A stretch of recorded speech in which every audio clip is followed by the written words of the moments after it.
Dear students अस्सलाम वालेकुम। Chapter materials metals and non metals की एक्सरसाइज को कंटिन्यू रखेंगे। क्वेश्चन नंबर 7 से आज हम सॉल्व करने की कोशिश करेंगे। डियर स्टूडेंट्स, क्वेश्चन नंबर 7 है give reasons for the following. हमें रीजंस वजूहात देनी है नीचे दिए गए स्टेटमेंट्स के लिए।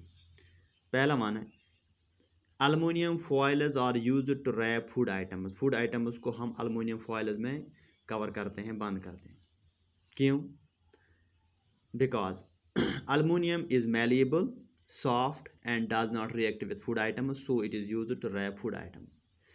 Aluminium metal malleable है, सॉफ्ट है और फूड आइटम्स के साथ ये रिएक्ट नहीं हो करता है, इसलिए हम इसको इस्तेमाल करते हैं फूड आइटम्स को कवर करने के लिए।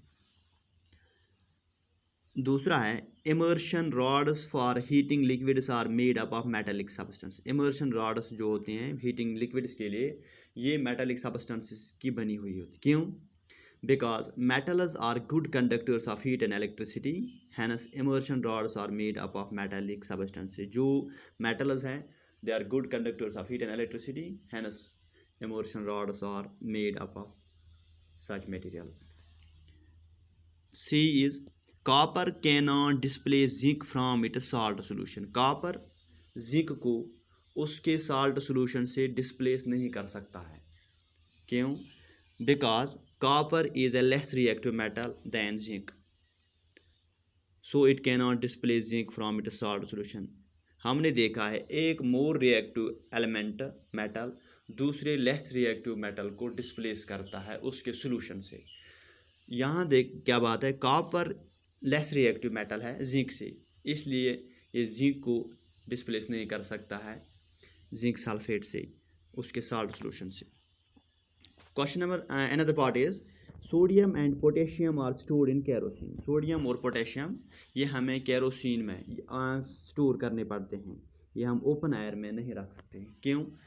Because sodium and potassium are highly reactive metals and react vigorously with the oxygen, carbon dioxide and moisture present in the air such that they may even cause a fire, hence they are stored in kerosene. Sodium और potassium ये highly reactive metals हैं, ये vigorously react करते हैं oxygen से, carbon dioxide और जो moisture air में प्रेजेंट होता है। सो इनको बचाने के लिए कभी कभार ये फायर भी काज कर सकते हैं।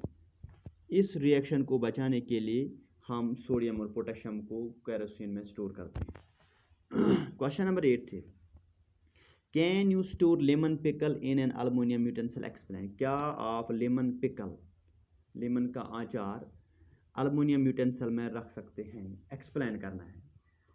प्यारे बच्चों, हम जानते हैं लेमन एक एसिड है, इसमें एक एसिड होता है, अल्मोनियम एक मेटल है, so we can't stores lemon pickle in an aluminum utensil because aluminum is a metal and lemon is an acid.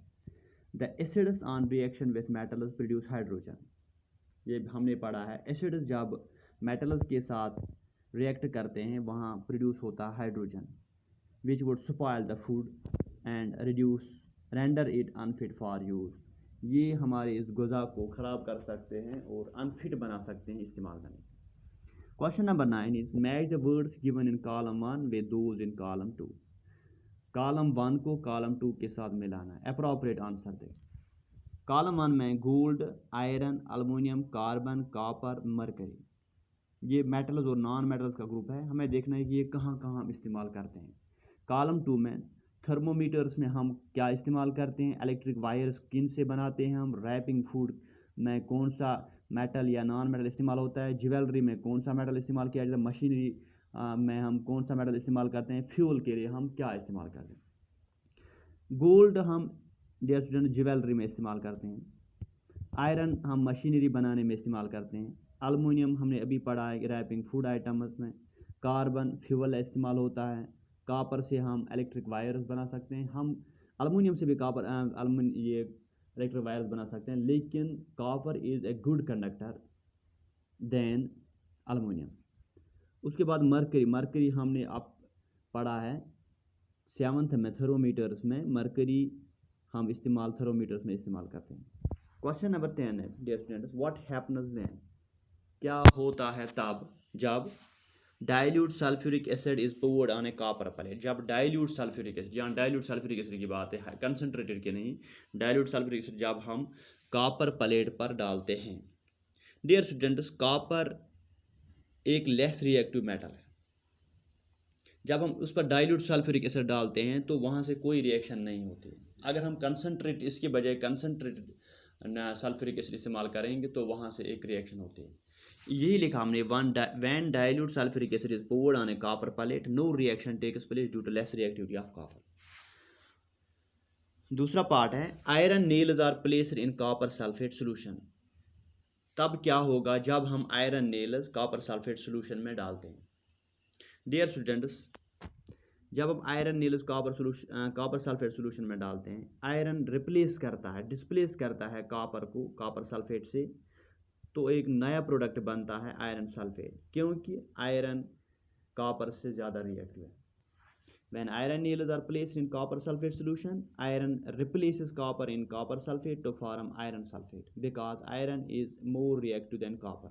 Reaction हम लिखते हैं copper sulfate CuSO4 plus iron nails Fe, iron का symbol है। जब reaction होती है तो नया प्रोडक्ट बनता है FeSO4 iron sulphate plus copper.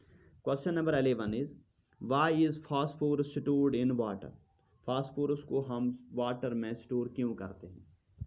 Dear students, phosphorus एक नॉन मेटल है but it is very reactive.